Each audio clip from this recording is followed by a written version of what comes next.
Hi everyone, मेरे channel IGNOU learner में आप सभी का स्वागत है। दोस्तों, मैं फिर से आप सभी के सामने इस वीडियो के माध्यम से BHDLA 138 का एक बहुत ही मोस्ट इम्पॉर्टेंट प्रश्न आप सभी के सामने लेकर आया हूं। सो आप सभी से रिक्वेस्ट है कि आप एग्ज़ाम में जाने से पहले इस प्रश्न को ज़रूर देख के जाइए, ठीक है। प्रश्न एग्ज़ाम में आता है कि यात्रा वृत्तांत और रिपोर्तार्ज में समानता और असमानता को बताइए। यानी कि यात्रा वृत्तांत और रिपोर्तार्ज में क्या समानताएं हैं और इन दोनों में क्या असमानताएं हैं, इनके बारे में आपको बताना है, ठीक है। तो सबसे पहले आंसर के अंतर्गत लिखना है कि यात्रा वृत्तांत और रिपोर्तार्ज में निम्नलिखित समानताएं हैं जो इस प्रकार है, ठीक है। अब हम इनकी समानताओं को पॉइंट वाइज करके लिखेंगे। तो सबसे पहला समानता क्या है?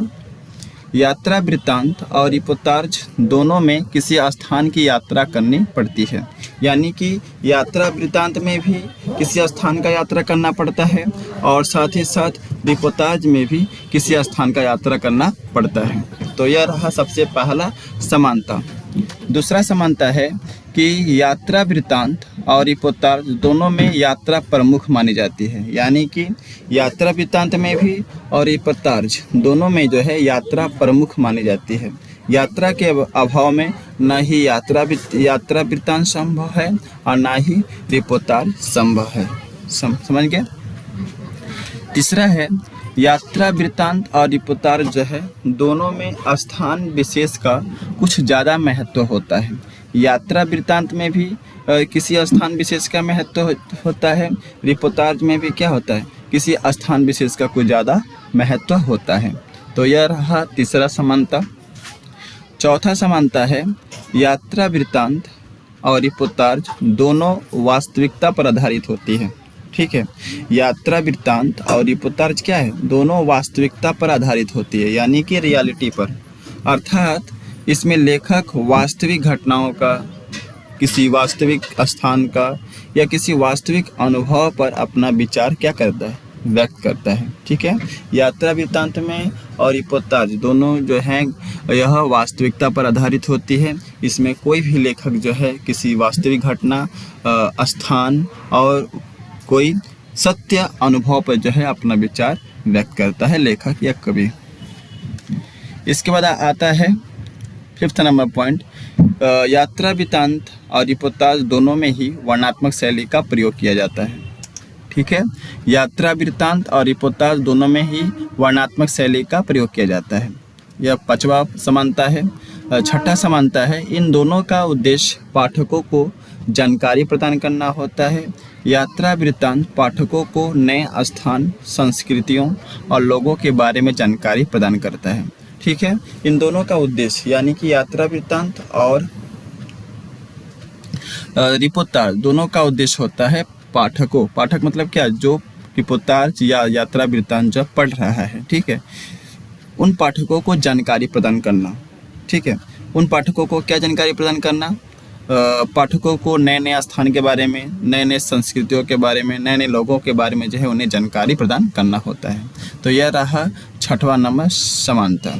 अब हम असमानताओं के बारे में पढ़ेंगे। तो आपको सुंदर से हेडिंग देना है, यात्रा वृत्तांत और रिपोर्तार्ज में असमानता।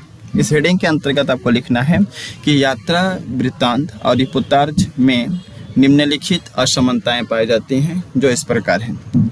सबसे पहला नंबर पॉइंट में आपको लिखना है कि यात्रा वृत्तांत में लेखक अपने यात्रा का अनुभव, स्थान का वर्णन, लोगों से मुलाकात और सांस्कृतिक पहलुओं पर ध्यान केंद्रित करता है, ठीक है।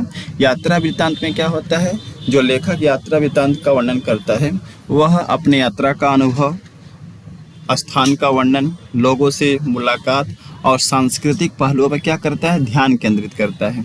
जबकि रिपोर्तार्ज किसी घटना, जैसे कि युद्ध हुआ, कि कोई दुर्घटना हुआ या किसी सामाजिक समस्या आदि के बारे में लेखक क्या करता है, वर्णन करता है।